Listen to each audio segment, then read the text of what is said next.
तांता बंधा रहता, मतलब एक के बाद एक से फ्री होते फिर दूसरा आ गया, दूसरे से फ्री होते फिर तीसरा आ गया। तो इस तरह से उनके पास लोगों की भीड़ रहती थी। देश विदेश के अनेक पेचीदा मामलों पर विचार विनिमय होता था। देश विदेश के अनेक ऐसे मामले थे जो घुमाव फिराव वाले होते थे, जिसमें बहुत ही असमंजस की स्थिति होती थी कि अब हम इस पर क्या करें। तो ऐसे मामलों पर वो अपने साथियों के साथ विचारों का आदान प्रदान करते थे। विचार विनिमय, विचारों का आदान प्रदान। तो वह अपने साथियों के साथ बैठकर ऐसे पेचीदा मामलों पर विचार विनिमय करते थे। अखबारों के लिए लेख लिखे जाते थे, किंतु फिर भी न तो गांधी जी की प्रार्थना सभा के समय में हेरफेर होता और न ही उनके प्रातः भ्रमण में ही बाधा आती थी।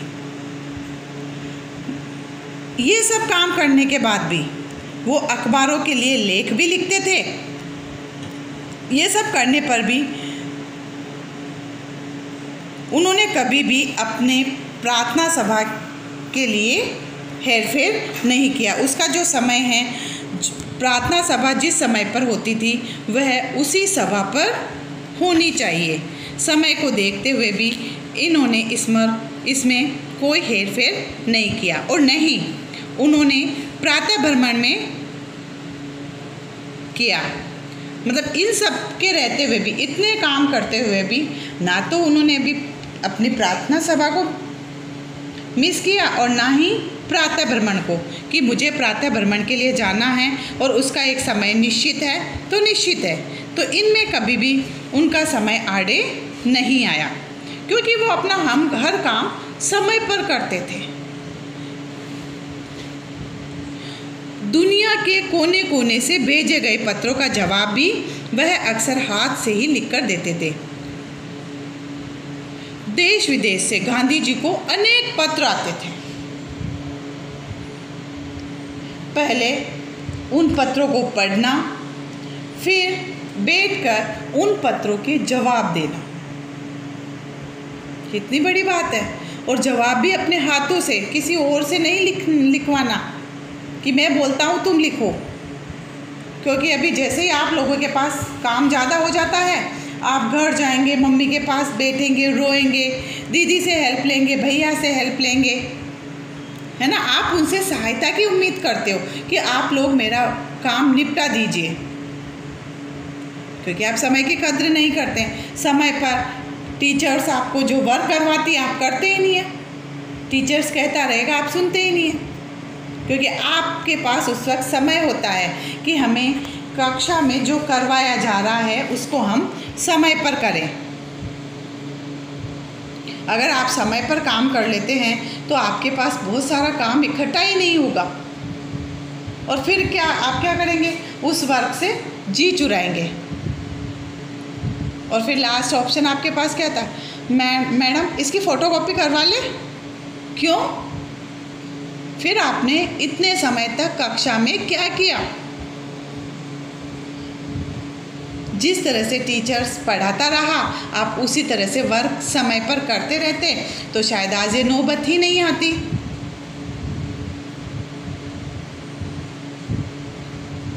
उसके लिए आपको फिर कई तरह से परेशान होना पड़ता है। तो हमें सबसे पहले अपने समय की कद्र करनी है, हमें अपना सारा काम समय पर करना है। गांधी जी और नेहरू दोनों का जीवन प्रमाणित करता है। हमने अभी दो ही महान व्यक्तियों के बारे में पढ़ा है जिनके पास व्यस्त समय रहते हुए भी नेहरू जी ने अपने मनोरंजन और व्यायाम के लिए समय निकाला। दूसरा, गांधी जी भी उतने ही व्यस्त व्यक्ति थे, फिर भी उन्होंने अपनी प्रार्थना सभा और प्रातः भ्रमण को कभी नहीं छोड़ा, और वो भी एक निश्चित समय पर। तो अब आप खुद सोचो कि ऐसे कितने ही महान व्यक्ति होंगे जो अपना हर काम समय पर करते हुए बड़े बड़े ओहदे पर पहुँचे हैं, बड़े बड़े पदों को उन्होंने शोभित किया है। और ये आप भी कर सकते हैं, ऐसा नहीं है कि मैं नहीं कर सकता, आप भी कर सकते हैं, पर आपको समय के साथ चलना पड़ेगा।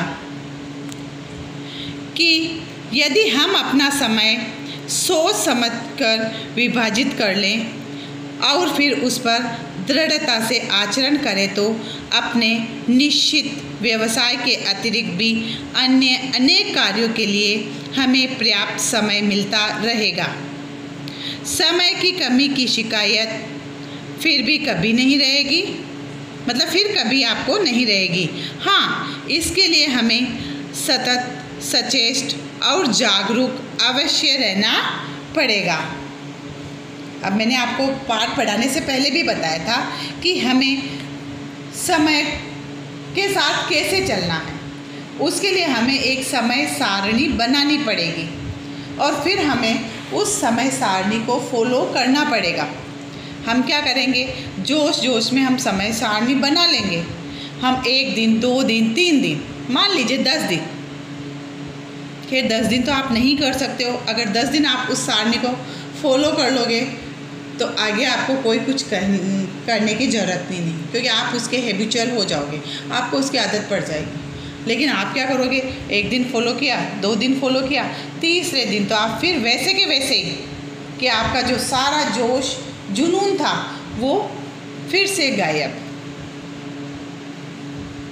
क्योंकि हमारा ध्यान तो टीवी देखने में, मोबाइल से खेलने में रहता है। फिर हम उस समय सारणी पर क्यों ध्यान देंगे। लेकिन यदि हम सोच समझकर उस समय सारणी पर दृढ़ता से आचरण करें तो हम अपने निश्चित व्यवसाय के अतिरिक्त भी, अगर आप समय का पूरा ध्यान रखें तो आप पढ़ाई के साथ साथ और भी कुछ कर सकते हैं। आप पढ़ाई के साथ साथ आप मोबाइल देखिए ना, देखिए, आप टीवी देखिए, क्योंकि अगर आप समय के साथ चलोगे, समय का पूरा ध्यान रखोगे तो आप ये सब कर सकते हो आराम से। आपका वर्क भी समय पर होगा, आप लर्न भी समय पर करोगे कि आपको आज ये याद करने के लिए दिया, कल इसका टेस्ट है, तो वो भी आप समय पर करोगे। यदि आप अपना सारा कार्य समय पर करोगे तभी ये संभव है, अन्यथा ये असंभव है। कि हम अपने निश्चित व्यवसाय के अतिरिक्त भी और अनेक कार्यों के लिए भी हमें पर्याप्त समय मिलता रहेगा और फिर हमारे पास कभी भी समय की कमी की शिकायत नहीं रहेगी। हाँ, इसके लिए हमें निरंतर हमेशा के लिए जागरूक रहना पड़ेगा। यदि हम जागरूक नहीं रहेंगे तो समय हमारे हाथ से निकल जाएगा और हम अपना कार्य समय पर नहीं कर पाएंगे। तो इन सब के लिए हमारे पास समय होना ज़रूरी है। हमें समय के महत्व को, उसके सदुपयोग को जानना ज़रूरी है। किसी ने ठीक ही कहा है कि समय धन के समान है, अतः सावधानी और सतर्कता से हम अपने धन का हिसाब रखें, पर समय के हिसाब में थोड़ा ज़्यादा ही सावधानी बरतें।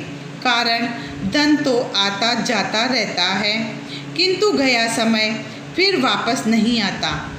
समय का बजट बनाना जिसने सीख लिया उसने जीने की कला सीख ली है। सुख और समृद्धि के भंडार की कुंजी प्राप्त कर ली है। किसी ने ठीक ही कहा है कि समय धन के समान है। हम अभी अपने धन को कितना संभाल कर रखते हैं, हमारे पैसों का हम कितना ध्यान रखते हैं, हमारे पास सोने के आभूषण है तो हम उसका कितना ध्यान रखते हैं। तो समय भी एक धन की तरह है, अतः हमें उसमें भी सावधानी और सतर्कता बरतनी चाहिए। हम अपने धन का तो फिर भी हिसाब रख सकते हैं, कि हमें कहाँ खर्च करना, हमें कैसे खर्च करना, हमें कितना बचाना, लेकिन हम समय का हिसाब नहीं रख सकते हैं।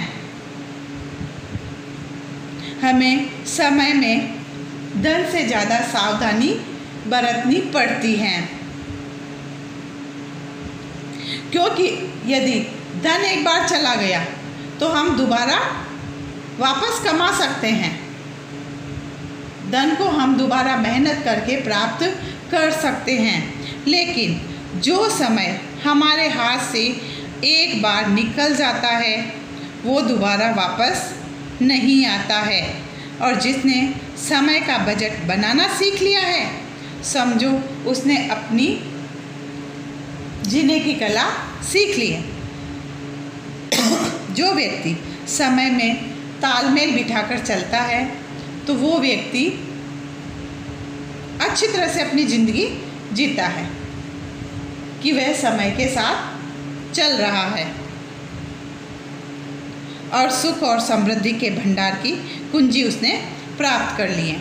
तो बेशक इन सब में हमें समय का ध्यान रखना जरूरी है। तो बच्चों, आज हम इतना ही पढ़ेंगे।